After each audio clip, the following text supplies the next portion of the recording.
반갑습니다. 별로 안 반가워요? 왜 분위기가 이렇게 딱딱해? 주위 선생님하고 강사 선생님 계시니까 딱딱한 거예요? 편안하게. 정토라는 것은 즐거운 마음으로 사는 것이 정토입니다. 정토라고 하면은 아마 여러분들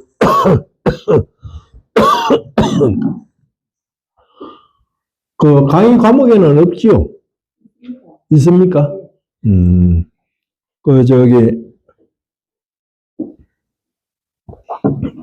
정토는 쉽게 말해서 불교의 내세관입니다. 우리가 지금 종교에서 옛날에는 종교에서 생로병사의 문제를 다 책임지고 맡아서 했어요.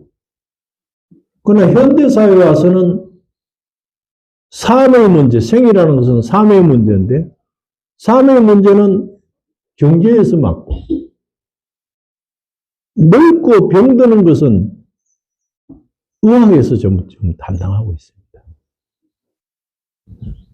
이제 그 외에 죽음의 문제는 아직까지 해결하지 못하고 있거든요. 그 죽음의 문제뿐만 아니라 죽음의 문제를 넘어서서 죽고 난 뒤의 문제, 내세의 문제는 지금 어떤 과학도 이 문제를 해결하지 못하고 있어요. 생로병사에서 부처님 출가하실 때 그 근본 문제가 생로병사였는데 불교에서 생로병사 가운데 가장 중요시 여기는 것이 사의 문제입니다. 생사의 문제, 죽음의 문제. 이 죽음의 문제를 우리가 어떻게 받아들일 것이냐. 근데 이 죽음의 문제를 우리가 인지를 하고 있으면서 그냥 그것은 덮어놓고 있단 말이에요. 그런데 정토에서는 이 죽음의 문제를 늘 얘기합니다. 왜 죽음의 문제를 얘기하느냐? 죽음의 문제가 해결된 사람은 삶의 문제가 해결된 것입니다. 죽음의 문제가 해결되지 않는 사람은 삶의 문제 해결 안 돼요. 어떻게 살 것인가 안 돼. 죽음의 문제 해결된 사람은 삶의 문제를 다 해결할 수 있기 때문에 잘 죽을 줄 아는 사람은 잘 살 수도 있는 거예요. 잘 죽지 못하는 사람은 잘 살 수도 없는 거예요. 그러면 불교에서는 삼세인과 가운데 죽음의 문제를 넘어서서 내세의 문제, 이것을 어떻게 볼 것이냐. 여기에 대해서 정토에서는 대단히 자세하게 구체적으로 얘기하고 있습니다. 그런데 우리 불교인들은 너무 현세의 문제만 집착을 하고 있어요. 그래서 앞으로 노령화 돼가고 점점 이제 나이 많아서 어떻게 내가 죽음을 맞이할 것이냐 하는 문제에서 그것이 해결되지 않으면은 아무리 수행을 하더라도 굉장히 말로가 비참해지는. 근데 이 문제가 해결되면은 두려움이 없습니다. 저는 이 정토를 하게 된 것이 인연이 근데 태어나면서부터 인연이 되었던 것 같아요. 저는 초등학교, 중학교, 고등학교 다닐 때 장래 희망이 뭐냐 그러면은 스님이라고 늘 써놨어. 우리 주의 스님이 나하고 우리 고향에 함께 불교 활동을 어릴 때부터 같이 했는데 스님이라고 써놨어. 그러다가 어떻게 스님이 되고 싶어서 그 성복 입었는 거 보면 너무너무 좋고 너무너무 되고 싶었어. 그러다가 이제 스님이 되었는데 제가 불교를 처음 만난 것은 14살 때였어요. 14살 때 어머니가 아파서 도저히 해결이 되지 않아요. 병원에서도 해결하지 못하고, 뭐 배락이 무효야. 곧 돌아가시게 생겼어. 그래서 우리 집에서 단석산이라는 김윤신 장군이 수도했던 단석산이라는 산이 있는데 거기에 백서감이라는 함재가 있었어요. 거기 아주 노스님이 한 분 계셨는데 거기를 찾아갔어. 초등학교 졸업 6학년 때야.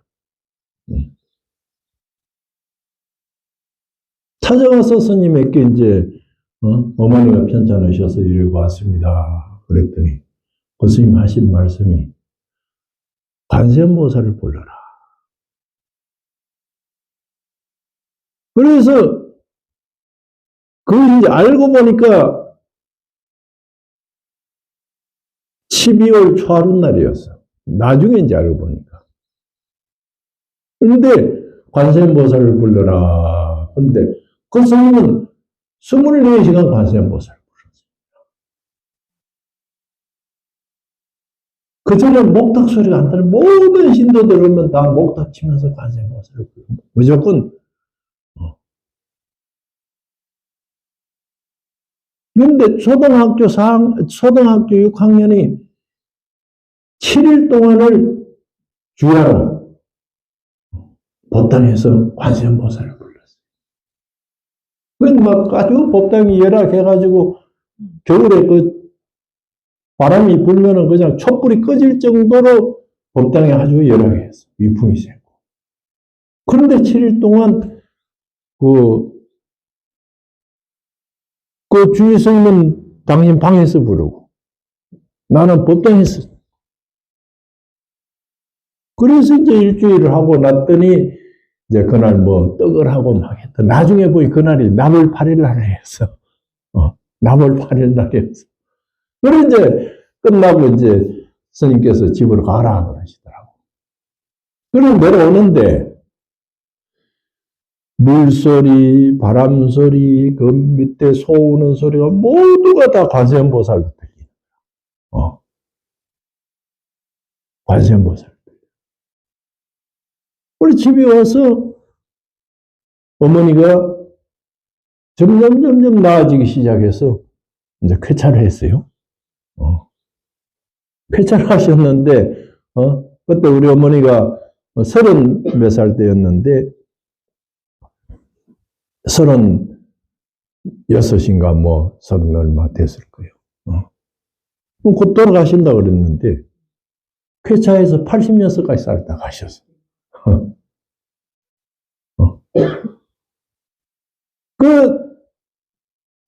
지금 생각해도 내가 어떻게 그랬는지 모르겠어.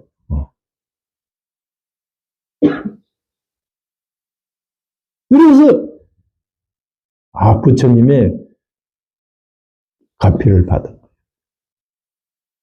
관음 주력을 해서. 그리고 또 이제 한 번은 대학 2학년 때인데, 우리 연사 스님이 계시는 절로 갔더니, 그때 여름방학 때인데, 생견 예수제를 지냈어요. 예수제를 지냈는데, 갔더니, 네가 서울 가서, 뭐, 대학 다닌다고 해가지고, 중물도 안 들고, 그렇다고 나보고 기도를 하라 그래. 기도를 하는데 지장 기도를 하라 그래. 청년 예수제 기간인데 이제 기도를 하라 그래서 지장 기도를 하는데 그 보름 동안을 식사는 하지만도 공양은 하지만도 자지도 눕지도 앉지도 않고 서서 이 지장 기도를 했어요. 보름 지내니까 이제 예수의 회양날이라. 그래서 지장 기도를 한 보름 동안 철야로 해본 적이 있었습니다. 그러나 한 10kg 정도 빠지더라. 그래서 나는 기도의 힘이 대단하다는 것을. 그리고 이제 내가 경주 분황사에서 출가를 했는데, 경주 분황사에서 했는데 그 원효 스님이 17년 동안 계셨거든요. 거기서 무량수경 종료를 짓고 많은 책을 쓰셨는데, 그 이제 출가를 하니까 법명을 지어주는데, 보관이라 그런다. 분황사, 법당 현판이 보광철이라, 그 분황사 법당 현판 이름을 따서 내 이름 지어주셨어요. 그런데 원효 스님이 출가한 거기에서 공부를 했는데, 내가 평생 동안 원효 정토학을 해가지고, 박사학위도 받고, 또, 평생 정토를 강의하고, 그랬습니다. 이 인연이 원효 스님 계셨던 곳에서 출가해서, 또 원효 정토학을 해서 학위를 받는. 내가 25살에 지금 예술의 전당, 서울 서초동 예술의 전당 뒤에 대성사라는 절이 있는데, 거기서 주지를 했어요. 대학 졸업하니까 이제, 그 주지를 맡기요. 그러다 이제 군법사 갔다 와서, 이제 절에 있는데, 그때 12.7 범난이 일어났어요. 그걸 보고, 야, 이렇게 해서 주지하고 젊은 사람이 주지해서 안 되겠다 하고 내가 모든 걸 집어 던져버리고 일본으로 유학을 갔어요. 유학을 갔는데 이제 주지하다가 도망갔으니까 우리 스님이 밉다고 비행기표 한 장을 안 사준 거야. 그래서 거기에서 처음에 가져간 돈 좀 가져가서 뭐 이제 떨어져서 이제 거의 이제 뭐 어렵게 생겼는데 또 대학원에 입학해서 박사과정에 입학을 해서 이제 시험 쳐서 합격은 됐는데 더 이상 버틸 수가 없는 거예요. 참 이거 어떻게 했으면 좋겠나 하고 있는데 일본 문보성에서 국비장학생 외국인을 상대로 국비장학생을 뽑는데 25명을 뽑아요. 어떻게 거기에 합격이 됐어? 어쩌다 보니까. 일본 문무성 국비장학은 세계적으로 제일 큰 장학금. 자판 파운데이션이라 해가지고, 학교 입학금, 등록금, 모든 것이 다 일본 정부에서 대주고, 매달 생활비를. 그때 당시에 우리 돈으로 한 200만 원씩. 아니, 통장으로. 아파트 값도 좀 주고. 또 돌아올 때는 또 비행기표까지 사주는 거야. 이것이 전부 부처님의 어찌 보면은 오로지 내가 한 건 남아미탑을 뿐인데 남아미탑 관세음보살 뿐이야. 그런데 그것이 되더라니까. 그런데 일본 가서 이제 있다 보니까 나를 따르는 신도들이 몇 사람 7명이 들어서 아이고 스님 이제 외국까지 가서 저러니까 우리가 조그마한 연구실이라도 하나 해드리자 해가지고 저 시골 산골로 들어가서 청계산 골짜기에 조그마한 집을 하나 이제 구해주었는데 그것이 오늘날 정토사가 됐어요. 일본에서 박사학위를 받을 때 내가 39의 박사학위를 받았는데 여기 우리 그 전에 여기 있었던 명선생님 우리 유학할 때 그 뒤에 와서 저거 했는데 박사학위를 문학박사를 받으면 굉장히 어렵습니다. 지금은 이제 뭐 과정박사로 좀 쉬워졌지만도 근데 새로운 자료가 있어야 되는데 새로운 자료가 없는 거예요. 근데 원효 스님 가지고 논문을 써야 되겠는데 새로운 자료가 없어요. 그런데 어느 날 같이 공부하던 친구가, 일본 친구가 그 유시만락도라는 책이 저기 히에산에 있는 내영원이라는 절에서 새로 나왔다고 얘기를 하더라. 그것이 귀가 번쩍 뛰어가지고 보니까 지금 신수대장경에 실린 것보다 한 550년 전에 필사본이 새로 나온 거예요. 아무도 이것을 연구를 안 하고 그것을 신수대장경에 있는 거하고 비교를 해보니 차이가 굉장히 많아요. 그래서 그 새로운 자료를 가지고 학위 논문을 썼더니 논문이 통과돼요. 그 중간에 어려울 때마다 나는 낙산사에 가서 삼천배하고 또 기도하고 그 고비고비가 어려운 고비고비가 그렇게 기도의 힘으로써 풀린 그 책이 지금부터 750년 전에 히에산에 내영원이라는 절이 조그마한 절이 있었는데 거기에 창고 속에 들어있는데 히에산이 다 불나서 다 탔는데 그 창고는 안 탄 거야. 그 창고 속에서 500여 종의 새로운 책이 나오고 그 중에 그 원효 스님의 저술이 아니냐 뭐 시비는 있습니다만 유시만락도라는 원효 스님의 저술이라고 알려진 그것이 새로운 자료 필사본이라. 그래 어찌 생각하면 750년 동안 나를 위해서 그 창고 속에서 기다렸던 것 같아. 기다렸던 것 같아. 그 아까 소개되어 있지만 신라정토사상의 연구를 하고 그 책을 내가 분석해가지고 그 한문경전은 아니불자 하나 있는 거하고 없는 거하고 뜻이 전혀 반대가 되잖아요. 그래서 그걸 전부 대조를 해서 학위 논문을 쓰고 이제 그러다 보니까 동국대학의 교수가 되고 또 정토를 했는데 정토를 한 것도 대학 3학년 때 불교 경전의 이해라는 수업이 있었는데 그 교수님이 쭉 이제 그 학생들 짰대 너는 무슨 경전해라, 너는 무슨 경전해라 이렇게 이제 지적을 해준 거야. 근데 나보고는 정투삼부경을 하라 그래. 그래 정투삼부경을 하다 보니 이게 내 마음에 딱 계약이 된단 말이야. 그래서 나는 정투를 해야 되겠다. 그래 이제 한국에서는 정토를 안 가르쳤거든. 대학에서 정토를 안 가르쳤어요 그때는. 그런데 그것을 이제 해가지고 정토를 해서 그때는 제가 학교 다닐 때는 지금 화음을 한다든지 유식을 한다든지 전부 이런 것이 학문이었지 정토는 학문 취급을 안 하고 신앙으로만 생각해요.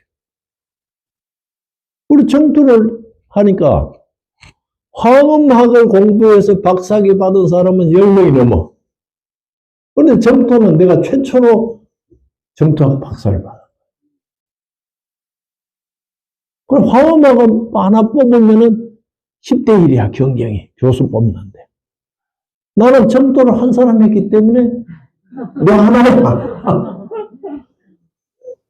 그렇게 교수가 된 거요. 이게 그래서 정토학을 하는 사람이 없다 보니까 정토 강의할 사람이 없어. 정토는 신화이지 그거는 학문이 아니다 이렇게. 그래서 내가 정토학 연구라는 지금 그 저널을 내고 있는데 어저께 법보신문에 발표된 데 보니 불교 잡지 가운데 최고의 잡지로 지금 인용지수가 최고의 불교 미술 관련 이외에는 정토 강의 연구가 최고의 잡지로 지금 평가를 받았어요. 그것이 일생 동안 하나를 가지고 아마 전생에부터 타고났겠지. 14살 먹은 어린애가 어떻게 7일 동안 철야로 관세음보살 부르면 목 다치고.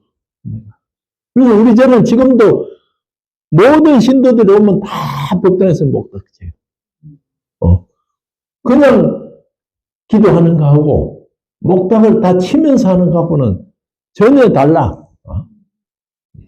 여러분들도 앞으로 주지 가면은 우리는 이제 그 철학기도 같은 걸 하는데 할 때는 모든 사람이 뭐를 치든지 하나를 쳐. 목탁을 치든지 징을 치든지 북을 치든지 경서를 치든지 치면서 하는 거야. 그럼 몇 시간이 휙 가버려요. 그래서 이것이 정말 이거는 부처님이 가피가 아닌 거야. 그래서 내가 이제 우리 절이 처음에 100평으로 시작을 했는데 그때는 막 그린벨트고 뭐고 이게 전부 얽혀가지고 아주 어려웠어요. 그런데 들어가면서 땅을 이거 저 위에 산에 올라가서 스케치를 했단 말이야. 나무 땅을 전부 내가 동네를 넣어서 여기 절을 짓는다고 스케치를 한 거라. 그래놓고 나무아미타불만 부르면서 정토 나무아미타불 부르 그 이름도 정토사라. 그러면서 했는데 땅을 한 평 사고 두 평 사고 이렇게 해서 7,000평까지 샀어. 그 그린벨트인데 군사보지가 그린벨트인데 그래가지고 샀는데 그린벨트가 해지가 되어버렸어. 그래 이게 뭐 엄청나게 달라져 버려. 이게 우연히 그렇게 될 수가 없어요.